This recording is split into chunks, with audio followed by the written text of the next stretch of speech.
السلام عليكم. النهاردة هنعمل وصفة جديدة من وصفاتي. هنعمل صدور الفراخ مشوية في الفرن مع الخضار ورز بالجزر. طريقة سهلة جدا وبسيطة، يا رب تعجبكم. شايفين شكل الفراخ ولا الخضار؟ تحفة. نبدأ على بركة الله ونشوف عملناها ازاي. التوابل اللي انا هستخدمها او الخضار اللي انا بستخدمه كل ده اختياري، كل واحد يعمل الحاجة اللي بيحبها.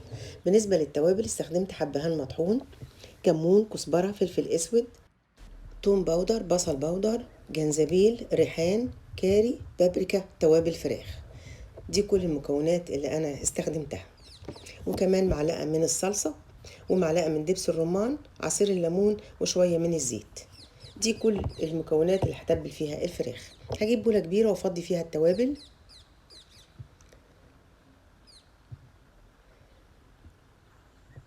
كمان معلقة الصلصة ومعلقة دبس الرمان وشوية من الزيت.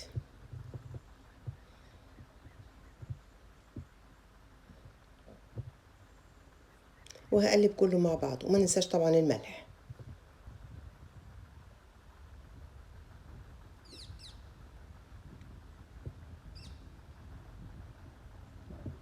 انا طبعا صدور الفراخ غسلاها وحطها تتصفى. هاخدها واحطها في التتبيله اللي احنا عملناها دي.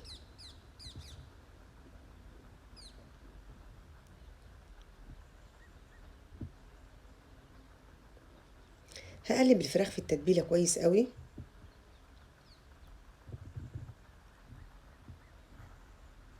وهضيف عليها عصير الليمون، انا كنت ناسياه.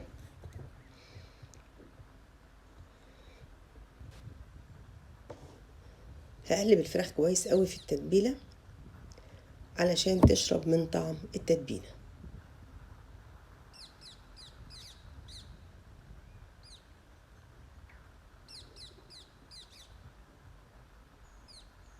بعد كده هغطيها واشيلها في التلاجة. طبعا يستحسن ان انت تسيبيها مده طويله، كل ما قعدت مده اطول كل ما كان طعمها احلى وشربت من التتبيله. انا بيتها ليله في التتبيله. الخضار اللي انا استخدمته هو ده: بتنجان وكوسه وجزر وبطاطس وفلفل.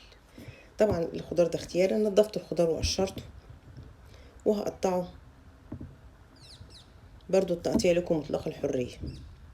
انا عملت الحجم ده.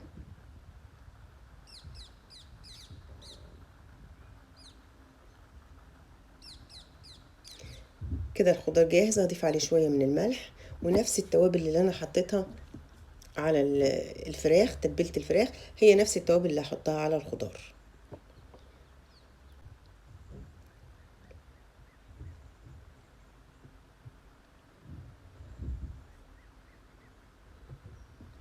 هضيف التوابل على الخضار واقلبها كويس قوي مع بعض.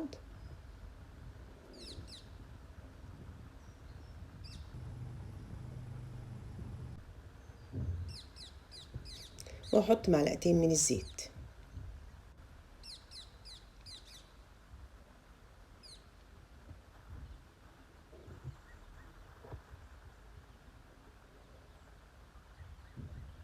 وهقلب كله مع بعضه لحد ما الخضار يتقلب في التتبيلة كويس. وصفة صحية جدا وما فيهاش اي زيوت ولا اي دهون. يعني الناس اللي بتعمل حمية غذائية تاكل منها وهي مطمنة. كمان الزيت اللي احنا استخدمناه قليل جدا. كده الخضار اصبح جاهز. هنركنه ونروح نكمل الوصفة. طاسة على النار فيها معلقتين من الزيت، هشوح فيها الفراخ. انا مش بسويها على النار، يا دوب بتاخد لون بس.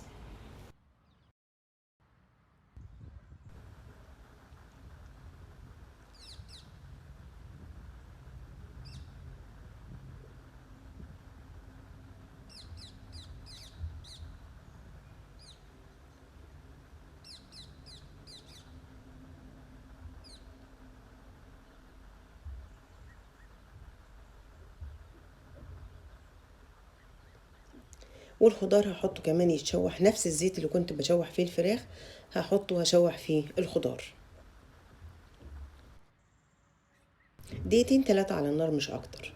بعد كده هفضيه في الصينيه اللي هتدخل الفرن.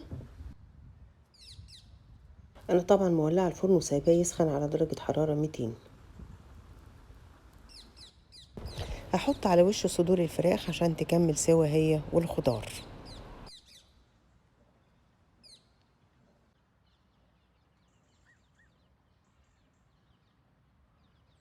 هغطيه بورقة زبدة وبألمونيوم فولي، ونحكم الغطا كويس قوي عشان البخار يسوي الخضار بسرعة.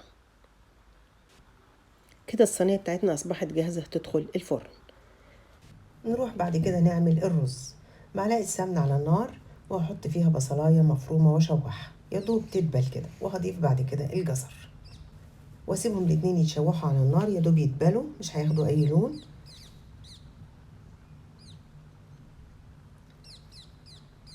هضيف حبهان ورق لوري ولومي. طبعا لو عندك شوربة هتستخدميها، ما عندكيش شوربة هتستخدمي مية. انا غسله الرز ده بسمتي، انا ما نقعتوش، يا دوب غسلته وحطيته على طول، ما كانش في وقت انقعه.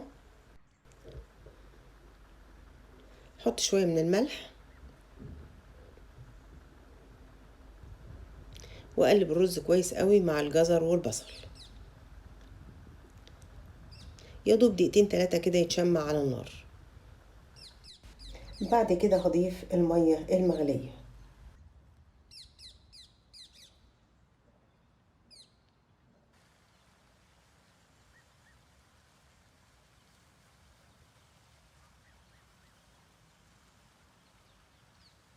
الميه بتكون مغطيه الرز لان الرز ما اتنقعش قبل كده، اتغسل واتحط على طول.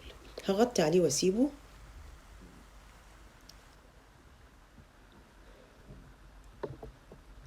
ادي الرز بعد ما استوى، مفلفل وزي الفل.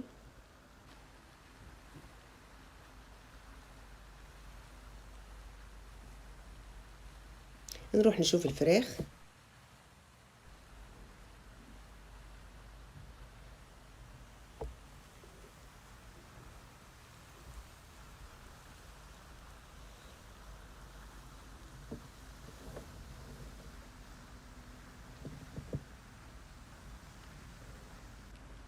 ادي الخضار استوى،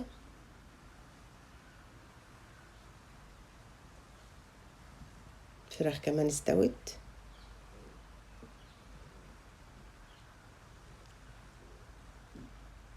هدهن الفراخ بدبس رمان مع شوية من الزيت عشان يديني لون ذهبي حلو ويديني لمعة حلوة.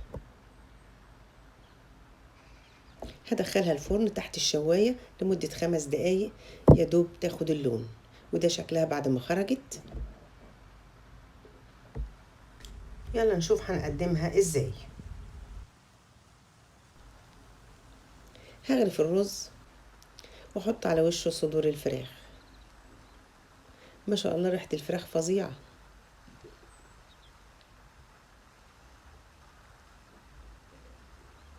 وممكن نقطعها كده. انتوا لكم طبعا مطلق الحرية في التقديم، واكيد هتعملوا حاجات احسن من كده.